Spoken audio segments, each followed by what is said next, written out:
Christmas trees just don't come from a sidewalk at one of your shopping centers.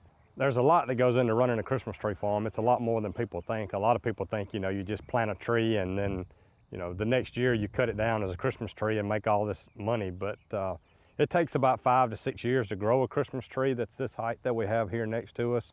Their 100-acre farm has about 40 acres in Christmas trees. We plant on 8-foot squares. Every tree is 8 foot around it on all sides. Everything's in straight lines. We can plant 700 to 800 per acre, and there's about 20,000 trees in production right now. With that many trees, you can bet there's a lot of upkeep. We cut a lot of grass. There's a lot to keeping it clean. You need to keep it clean around the trees so it doesn't invade the growing of the Christmas tree. They trim their trees twice a year, in May and in September. And you may be surprised to know that their classic shape doesn't come naturally. They would look like a bush if we didn't trim them. We have a crew that comes from Michigan, and they trim each tree by hand.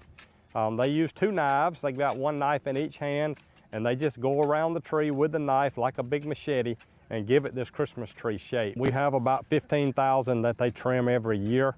They usually can trim the 15,000 in 6 to 7 days. The Berry family has been in the Christmas tree business since 1977. We farmed here on this piece of property since 1894. We were originally a dairy and a row crop farm until 1969, and then once the dairy closed, my daddy chose to grow Christmas trees. We sold our first ones in 1983, and we've been growing and planting ever since. Berry says growing Christmas trees is a lot different than harvesting other crops.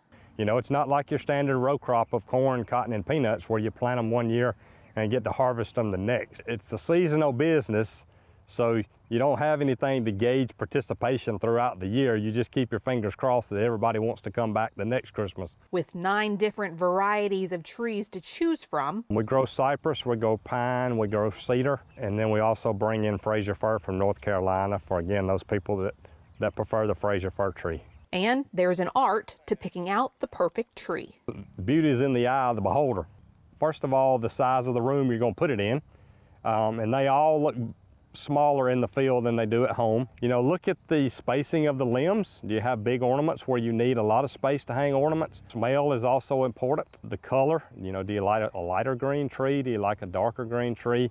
Skinny trees, fat trees. The advantage of coming to a Christmas tree farm is you get to go out and see them all in one place. One tree in particular sticks out to Berry. We won Reserve Grand Champion at the national contest in North Carolina in August of 2021 and was afforded the opportunity to cut one of our Georgia-grown Christmas trees and take it to Washington, D.C. and present it to the Vice President to be displayed in her house for the Christmas season. And he has some helpful tips to keep your tree fresh this season too. If you'll take your tree home and find something to score the bottom of the tree, it may be a serrated knife, it may be a small saw. What you're doing is you're opening up the pores that the sap has sealed over since you cut it. Once you open up those pores on the base or the butt of the tree, put it directly into water and keep it watered. Sometimes it may drink as much as a gallon of water the first day. You want to be sure you keep it in water. Once it ever drops the water level below the bottom of the tree, that sap will seal that bottom over and it will no longer soak up water. There's something for everyone at Berry's Christmas Tree Farm in Covington. We have petting zoos, we have train rides, concession stands, Santa Claus is here on weekends. We just want to build a tradition for your family, the experience that you not only got to cut your own tree, but you had fun doing it.